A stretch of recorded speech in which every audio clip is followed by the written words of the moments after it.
means in the region. They've also done this with a view to protecting international peace and security in accordance with the UN Charter.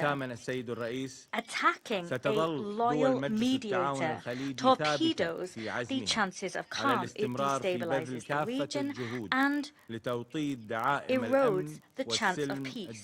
To conclude, Mr. President, the countries of the GCC will remain resolved to continue all efforts to promote international peace and security.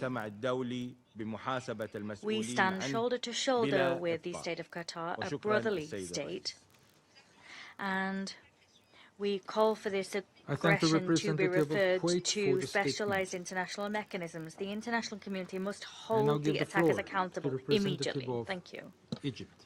I thank the representative of Kuwait for the statement. I now give the floor to the representative of Egypt.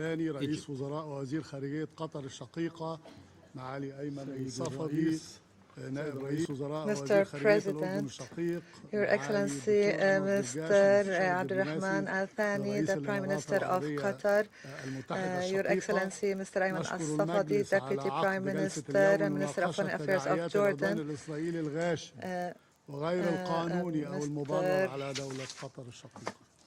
Anwar Garraj, diplomatic advisor to the President of the UAE. We gathered today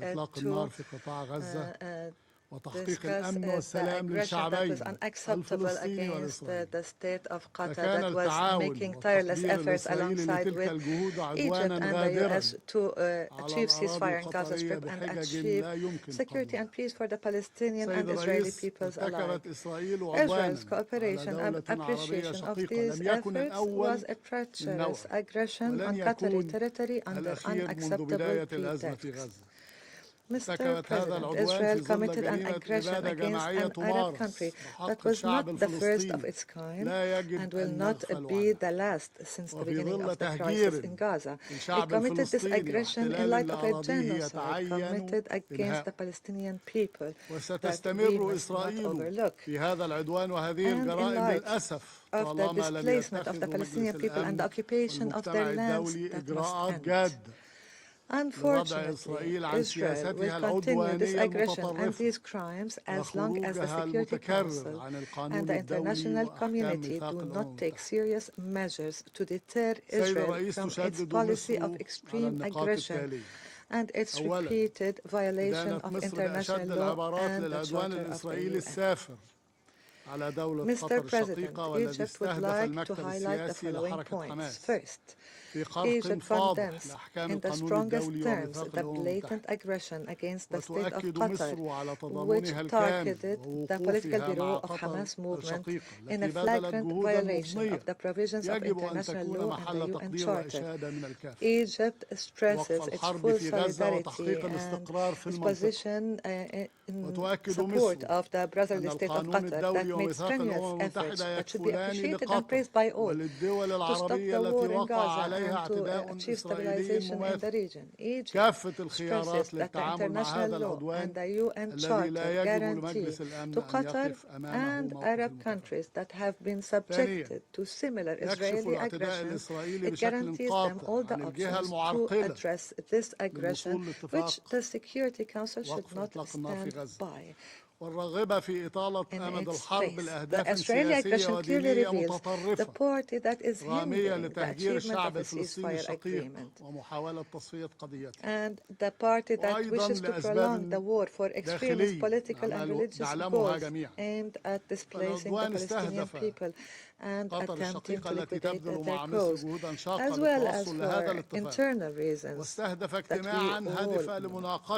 The aggression targeted Qatar, which is making tremendous efforts with Egypt to reach this agreement and aimed at a meeting that was scheduled to discuss the latest effort to stop the war and proposals to do that, which of course will further cause difficulties and make it difficult to reach a solution within the negotiations. Third, this brutal attack clearly reflects the ideology of Israeli politics, which knows nothing but the language of killing, destruction and aggression, an ideology that does not distinguish between right and wrong, and is even assaulting those who are helping it. And we wonder, how do mediation efforts succeed? How can they succeed in convincing all parties in the region of the feasibility of a peaceful solution while Israel is attacking the mediators who facilitate this solution, who are the mediators for it? Egypt stresses that the military option and the method of imposing solutions by force have not worked for Israel,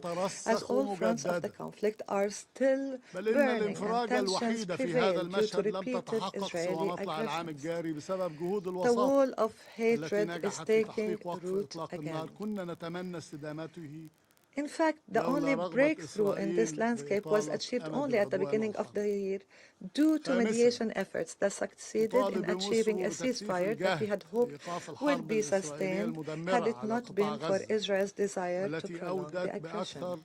Fifth, Egypt calls for intensifying efforts to stop the Israeli war against Gaza Strip, which has claimed the lives of more than 64,000 martyrs.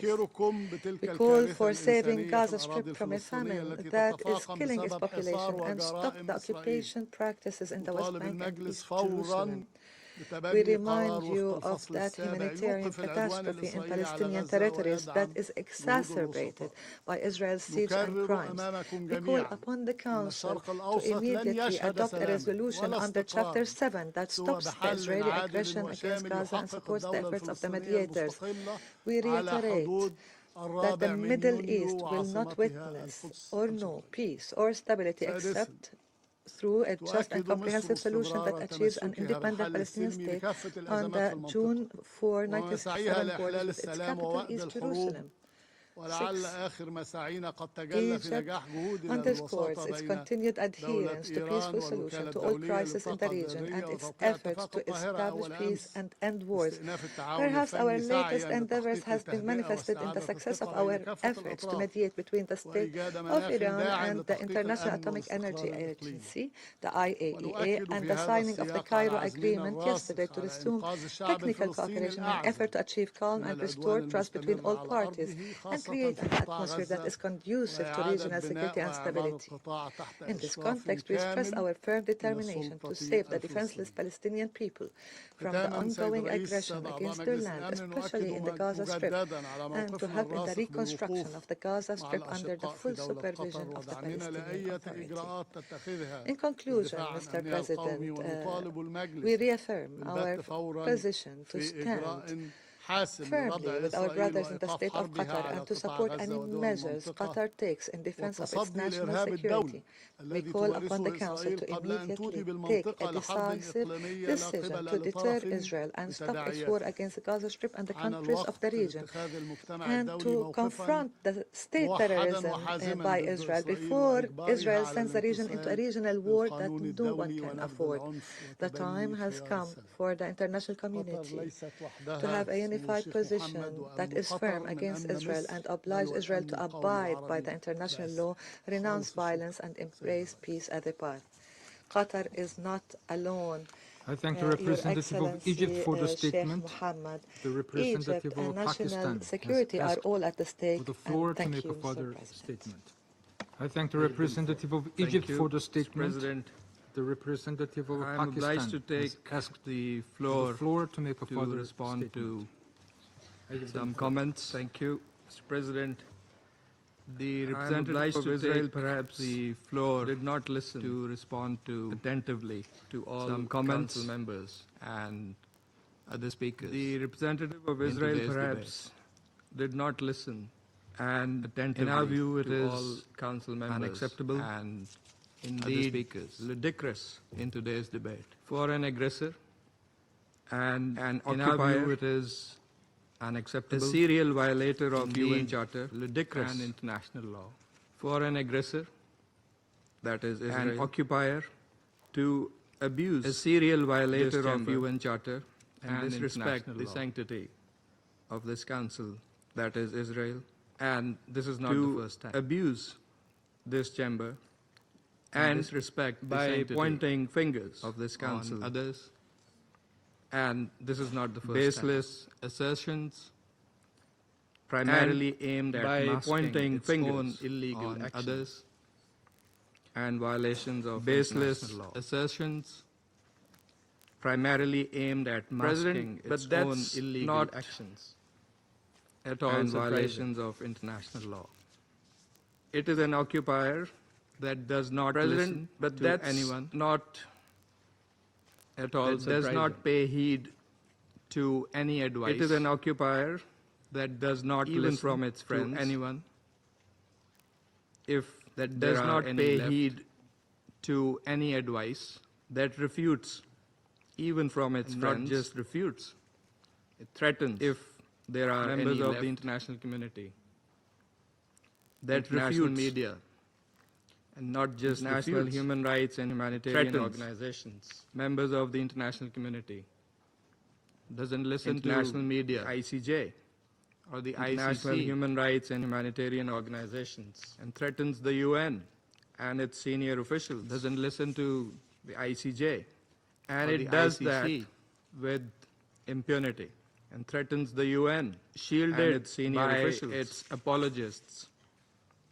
who and it does time and again with impunity and its illegal actions, shielded by its apologists, the international community, who time and again, and like all occupiers, illegal actions, despite being the aggressor, the international community, it feigns and like all occupiers, but despite being the aggressor, it is totally exposed. It feigns. And this council has spent decades discussing the situation in the Middle East. Today, it is totally exposed. President, meeting after meeting, this council has spent decades hours to discussing the situation in the Middle East, and it is not because of anyone else. Meeting after meeting, it is because of Israel hours that refuses to vacate its illegal occupation. It is not because of anyone else. It is because of and that Israel blatantly violates the resolutions of this council, its illegal occupation.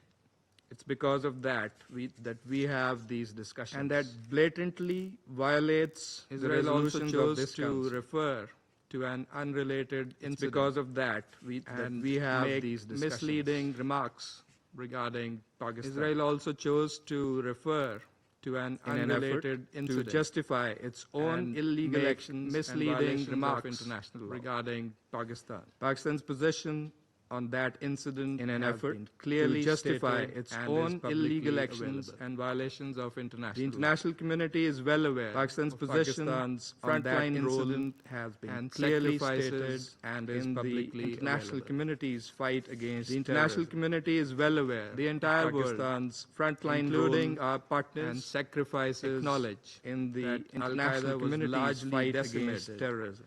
Due to Pakistan's counterterrorism efforts, including our partners, and we remain committed. Acknowledge in this global Al-Qaeda was largely decimated endeavor. Due to Pakistan's counterterrorism, we cannot accept, and we remain committed in this global and irresponsible collective rogue state. That is, in fact, cannot accept the perpetrator of worst kind of state terrorism from an irresponsible that we are witnessing in Gaza, and that in fact, the occupied Palestinian territories of worst decades. Kind of state terrorism, and we reject that we are witnessing any false analogy in Gaza, and in fact, as has also been done Palestinian territories Qatar. For decades. For whatever way, we reject any false interprets these statements in this council also been done. The occupying power must go back, for whatever way, and read carefully. It interprets the statement issued by the Security Council today. The occupying power, and let me read it must go back loud here, and read carefully that the normally statement should have issued by the Security Council today. But nevertheless, and let me read it unanimously loud here by the Council. A statement that normally should have been stronger. Members of the Security Council expressed their condemnation of the recent strikes in Doha, the territory of a key mediator. The members of the Security Council expressed their condemnation of the recent strikes in Doha. The territory council members underscored key mediator the importance on 9 September of de-escalation. They expressed deep regret their solidarity with civilian life. They underlined. Council members underscored the territorial integrity of Qatar in line with the principles and expressed their solidarity with Qatar. They underlined. Council members recalled their support for the territorial integrity of Qatar continues to play in mediation efforts of the UN Charter in the region. Council members recalled their support for the vital role that Council members continues to play in mediation efforts the hostages in the region, including those killed by Hamas, Egypt and ending the war and suffering. Council members underscored must remain releasing the hostages, including those killed by Hamas, reiterated the importance ending the war and suffering in Gaza must remain Egypt and the United States. And in this regard, parties reiterated the importance of the ongoing diplomatic efforts. That is why of Qatar, Egypt, and the United States, and called for the parties to seize the opportunity for peace. I thank other Representative Pakistan for the statement this afternoon in this council. I thank you. The representative of Israel has asked the floor to make a further statement. I give them other Representative Pakistan for the statement. Distinguished colleague from Pakistan wanted to read the statement, he could have done it at the beginning of the session. But I want to refer to your words. To make a further statement. Maybe you got offended from the word of my speech, and I apologize for that. Distinguished colleague from Pakistan wanted to read the statement, he could have done it at the beginning of the session. Osama bin Laden. I want to refer to your words. Maybe you got offended from the word of my speech, and I apologize for that. But I make sure that in my speech I stick to the fact. In this council attack, and the fact is, no one condemns them. Osama bin Laden. That is the issue of double standards. When you apply different standards and no one condemned, then the standard you apply on yourself, the US, that is the problem. Other countries in this council attack terrorists. So yes, no one condemns them. Change the fact, and that is the issue of double standards. Happened when you apply different standards on Israel. Change the fact that the standard you apply on yourself, Pakistan, that is the problem on your territory. But I would ask you, yes. You cannot change the fact us, and I'm sure it will 9/11 happen in the future. Think about the issue of double standards. You cannot change the fact that Osama bin Laden was in Pakistan and which standards you apply on your territory. Thank you, Mr. President. But I would ask you, I thank the representative of Israel for the statement. In the future, think about the issue of double standards. There are no more names inscribed on the list of the speakers. And which standards you apply to Israel. Thank you, Mr. President. I thank the representative of Israel for the statement. There are no more names inscribed on the list of the speakers. The meeting is adjourned.